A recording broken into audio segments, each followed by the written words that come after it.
Hello friends and welcome at my channel. Today I would like to compute three limits and to show you how it works. We will do it without epsilon proofs like I've done in the last video. I think it's clear how it works.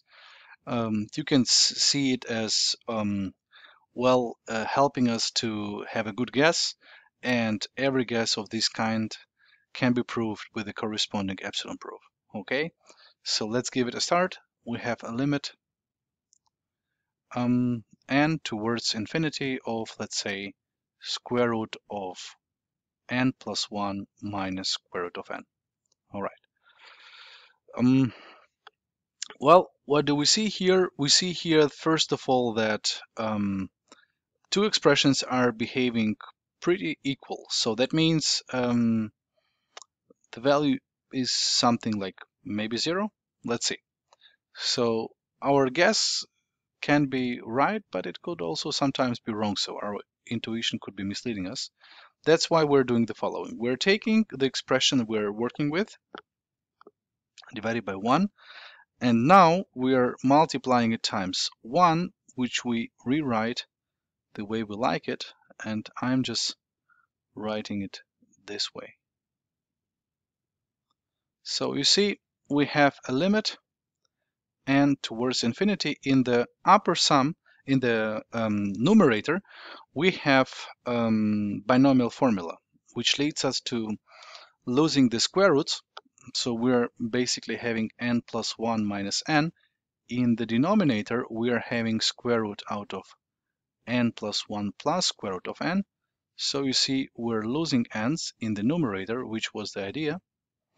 And now we're having 1 divided over square root of n plus 1 plus square root of n. And now you see that in the numerator, we only have 1. In the denominator, we have two expressions that are running towards infinity. So the denominator is infinitely large. We're dividing 1 by an infinitely large number. The result is 0. That means square root of n plus 1 and square root of n on the long run are behaving equally. All right. Let us slightly change it. Let us say we're having now limit n towards infinity, square root of n squared plus 1 minus square root of n squared. What do you think? What is the difference between those two? Well, actually not that much, right? So we can strictly say we're dividing by 1. We're having square root out of n squared plus 1 plus square root out of n squared divided over square root out of n squared plus 1 plus square root out of n squared. And you will see what's happening here. It's exactly the same. We're having limit n towards infinity. Well, we could get rid of n squared here, just under the square root because we have n, but I would like to get rid of this square root as well. That's why we're doing this multiplication times 1. We're having n squared plus 1 minus n squared because of the binomial formula again. And now you see it's totally the same outcome. No changes. This is 1, this is infinity, so it's 0 again. That's clear. But now let's consider limit n towards infinity. Well, let's have square root out of n squared plus n minus square root out of n squared plus 1.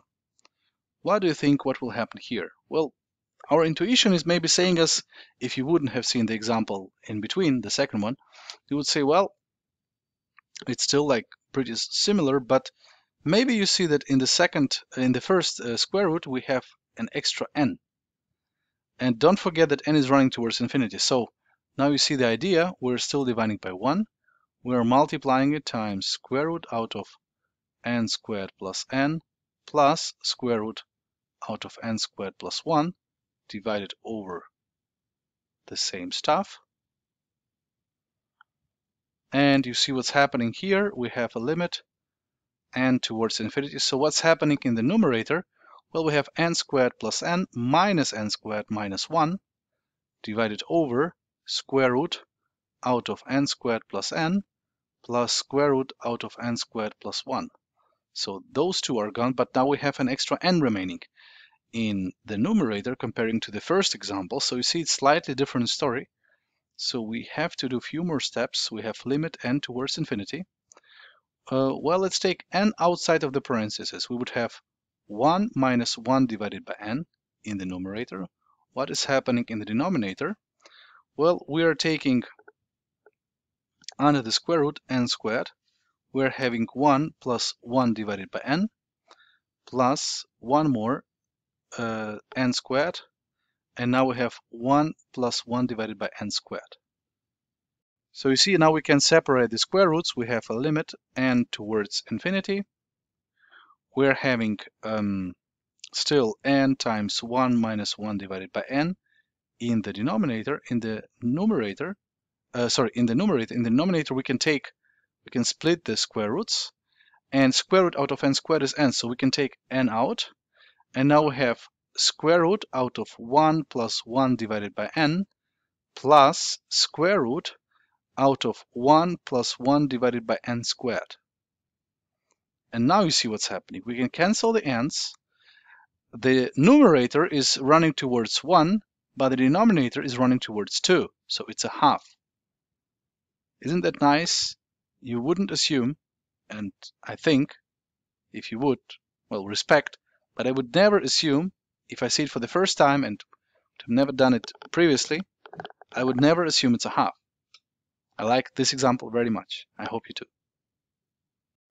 Let's see one more limit, maybe limit n towards infinity of n times sine of n factorial divided over n squared plus 1.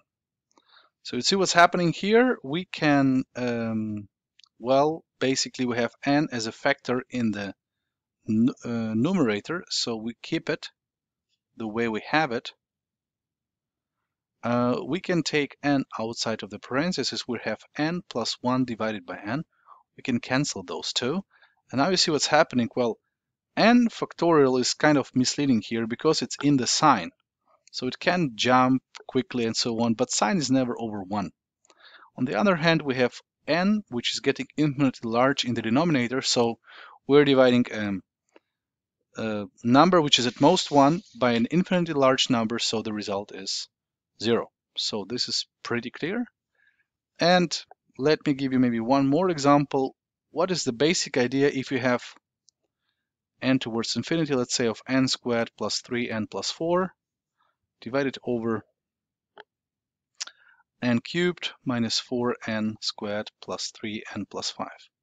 What you do here is you are looking at the highest exponent in the numerator, which is 2, and at the highest exponent in the denominator, which is 3. And what we're doing now, we are multiplying it times 1, which we are rewriting as the highest power, well, in this case, in the numerator. Why am I doing this? Well, because I clearly can see that the denominator is just more powerful, right? We have 1 plus 3 divided by n plus 4 divided by n squared divided over n minus 4 plus 3 divided by n plus 5 divided by n squared. You see all the fractions with the denominators are becoming 0. The numerator is running towards 1. The denominator is running towards infinity once again, so the result is 0. Okay, thanks for watching. I hope it helped. See you guys in the next video. Bye bye.